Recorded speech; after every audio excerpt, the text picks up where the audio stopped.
प्यारे बच्चों 2025 में 5 नंबर में पूछे गए इस न्यूमेरिकल को आज की इस वीडियो में हम करेंगे बहुत ही सरल तरीके से सोल्व। तो ये न्यूमेरिकल हमें कुछ इस तरह से दे रखा है। यंग का द्विध्रुवीय प्रयोग प्रकाश की किस प्रकृति की संपुष्टि करता है? यंग के द्विध्रुवीय प्रयोग में प्रयुक्त प्रकाश में दो तरंगदैर्घ्य 6000 एंगस्ट्रॉम एवं 5000 एंगस्ट्रॉम सम्मिलित हैं। झिर्रियों के बीच की दूरी 10⁻³ मीटर तथा झिर्री से पर्दे की दूरी 1 मीटर है। केंद्रीय उच्चनिष्ठ से न्यूनतम दूरी ज्ञात कीजिए जहां दोनों तरंगदैर्घ्यों का कारण दीप्त फ्रिंज संपाती होती है। तो चलिए फिर कॉपी और पेन निकाल लीजिए और सॉल्व करते हैं। तो प्यारे बच्चों पहले इसने पूछा है यंग का द्विध्रुवीय प्रयोग प्रकाश की किस प्रकृति की संतुष्टि करता है। तो इसके आंसर में आप लिख देंगे यंग का प्रयोग प्रकाश की तरंग प्रकृति की पुष्टि करता है।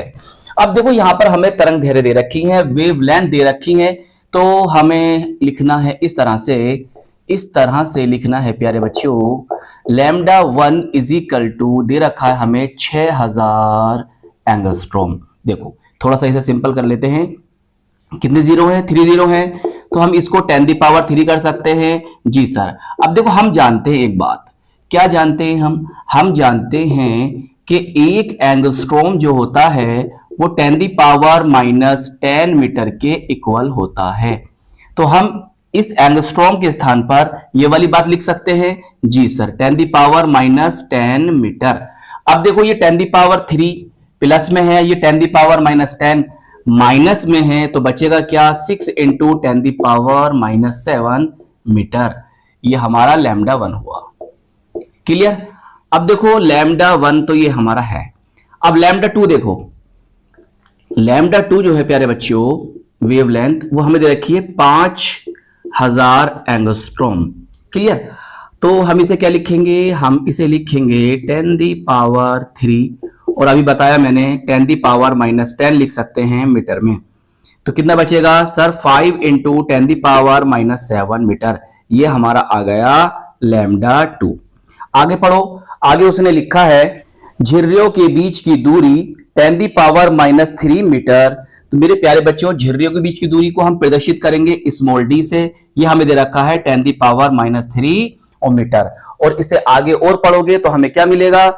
हम देखेंगे कि झिर्री से पर्दे की दूरी 1 मीटर है। तो इसका मतलब ये हुआ, तो हम इसे लिखेंगे कैपिटल D।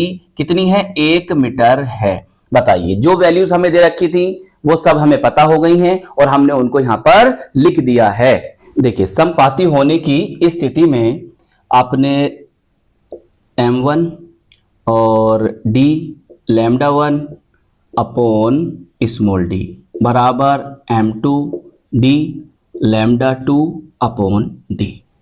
तो प्यारे बच्चों दीप्त फ्रिंज की दूरी का ये सूत्र होता है। अब देखो ये दोनों बराबर कर दिए हैं समपाती होने की स्थिति में। तो क्या करना है आपको? देखो इस d से ये d कैंसिल हो जाएगा, इस वाली d से ये d कैंसिल हो जाएगा। हमारे पास बचेगा क्या? m1 λ1 = m2 और λ2। m1 बटे में m2 सही है। तो λ2 बटे में क्या आ जाएगा? λ1 आ जाएगा।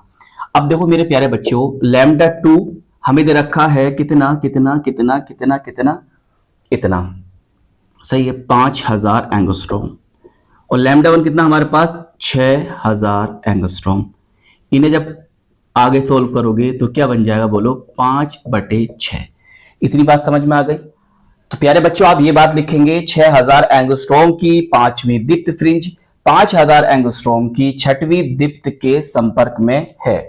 तो यहां पर आप केंद्रीय उच्चनिष्ठ से न्यूनतम दूरी के लिए फॉर्मूला लगाएंगे। x = हम m1 की बात करेंगे तो λ1, तो m1 d λ1 upon d। Clear? प्यारे बच्चों ये क्या होता है? फॉर्मूला होता है। सही है। चलिए अब देखो m1 हमारे पास कितना है? m1 कितना है? 5। यहां पर 5 लिख देंगे। d कितना है हमारे पास? 1 मीटर, तो यहां 1 लिख देंगे। सही है। लैम्डा 1 मीटर की बात चल रही है, तो लैम्डा 1 हमारे पास कितना है 6 है। देखो इसी क्रॉस मल्टीप्लाई कर दो ऐसे करके, तो m1 के साथ लैम्डा 1, m2 के साथ लैम्डा 2। सही है, तो हम यहाँ पर m1 चल रहे हैं तो लैम्डा 1 लेंगे। अगर आप m2 लेकर चलोगे तो यहाँ पर लैम्डा 2 का मान लिखोगे, आंसर सेम ही आना है। अब देखो लैम्डा 1 के लिए प्यारे बच्चों लिख दोगे 6 इंटू 10⁻⁷ मीटर होगा। अब ये हमें दे रखा कितना है भाई, ये दे रखा हमें 10⁻⁻3। सही, दूरी हमने x मान ली है। ये कितना हो जाएगा 30, 30। अब देखो ये हो जाएगा 10⁻⁻4। ये कैसा आ गया भाई, 10⁻⁷ हमारे पास है, ये ऊपर जाएगा तो 10⁻3 हो जाएगा प्लस के, तो कितना बचेगा बोलो, 10⁻⁻4 ही तो बचेगा। क्लियर। अब हम थोड़ा सा और इसे आगे सोल्व करते हैं। देखो ये हमारे पास है 30, सही है, तो मैं इसको ऐसे लिख सकता हूं। जी सर बिल्कुल लिख सकते हैं। 10⁻⁻4 मेरे पास है ही, तो 10⁻⁻3 हो जाएगा। सही है, ये बात कायम है, मीटर में है, चाहे आपकी बुक्स में इतना भी आंसर हो सकता है इसका। मैं थोड़ा सा इसे और आगे सोल्व करता हूं। मेरे प्यारे बच्चों यहां पर मेरा क्या हो जाएगा सर, ये हो जाएगा 3 इंटू 10⁻⁻3 मीटर। अब एक बात हम जानते हैं, क्या जानते हैं कि 10⁻⁻3 मीटर बराबर होता है 1 mm के, मिलीमीटर के। तो हम इसके स्थान पर क्या लिख सकते हैं सर, हम लिख सकते हैं mm, बोले तो मिलीमीटर, और यही क्या होगा प्यारे बच्चों, इस न्यूमेरिकल का आंसर होगा। चलिए नोट कर लीजिए। तो आई होप ये न्यूमेरिकल आपको बहुत अच्छी तरह से समझ में आ गया होगा। तो प्यारे बच्चों अपना ख्याल रखिएगा, खूब मेहनत से पढ़ाई करते रहिएगा। हम मिलेंगे आपको इसकी नेक्स्ट वीडियो में। जय हिंद, जय भारत।